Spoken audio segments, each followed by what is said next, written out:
What's up, everybody? This is Dave, or Ride Lead. I'm going to talk to you about copters, the different types of copters, and hopefully help your decision making on what to buy according to your ability. As you can see up here, there is a variety of different copters, from big to small.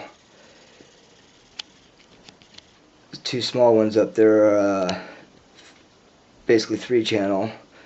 The one below it is a 9 Eagles converted into a CX2 blade.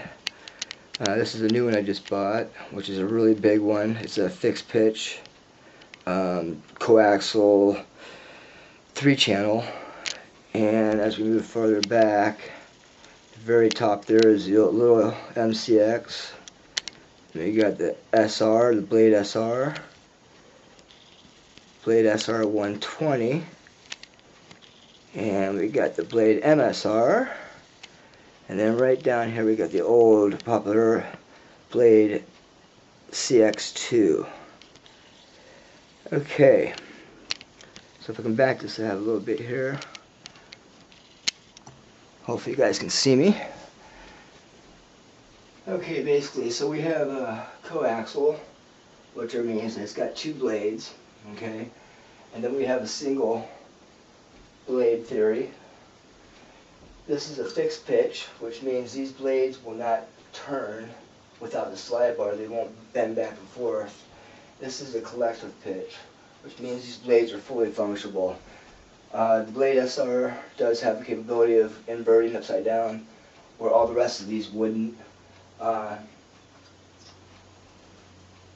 far as starting off with buying new copters and everything, I think for the first time the best thing to start out with, which I'll go over and focus with you guys, would probably be this little guy up here, which is a Blade.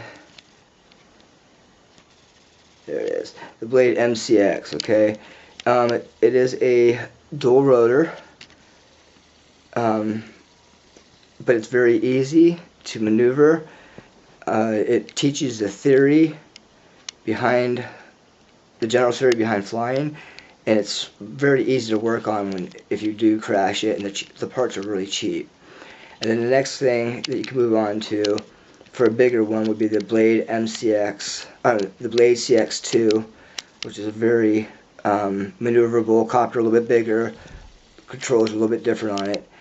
And then you go into the Blade MSR, which is typically basically like the MCX back there, but it is a single rotor fixed pitch, and it's quite aggressive. So when you move into those, that's when you want to be a little bit more experienced. Now, the thing I've been recently finding out is, okay, most of these here are like between, anywhere like 5 and 6 channel. Now, the difference between channels are your capabilities of what you can do and how the airplane flies, okay, the copter flies. What I've been recently messing with lately are between this one here is a 3-channel, and these little ones up here are also 3 channels. Now, what the 3 channels mean is basically when you're flying this copter,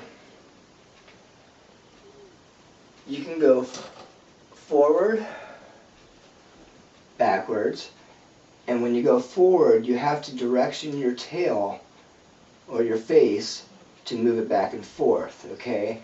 Now, when you get into the other ones, like the 6 channel, you're gonna have yaw left and right, forward, back, up and down. Okay, so it's totally different the way they fly.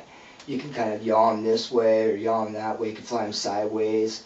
With the 3 channels, you can't fly them sideways. They basically, you steer them whatever direction you want, forward or backwards. Okay, so that's the difference.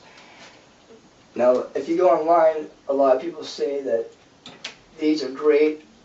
I'll just put this down here. A lot of people online say that these are great for beginners, and I totally disagree. They're not great for beginners. Like I said, the beginner types, I would go with a higher channel, something that's fully functional, like the MCX up there. When you were going to the 3-channel, they're very difficult to adjust as far as your pitches and stuff like that, how you want to adjust your trim. It's a little bit different. On the 6 channels, you have trim for every channel basically, so you can adjust it so it just hovers there, which takes a lot of time out of messing with the bars and stuff, and the linkages and so forth. So on my next video though, I will show you part 2. I'll go ahead and run some of these copters and let you see the differences between them.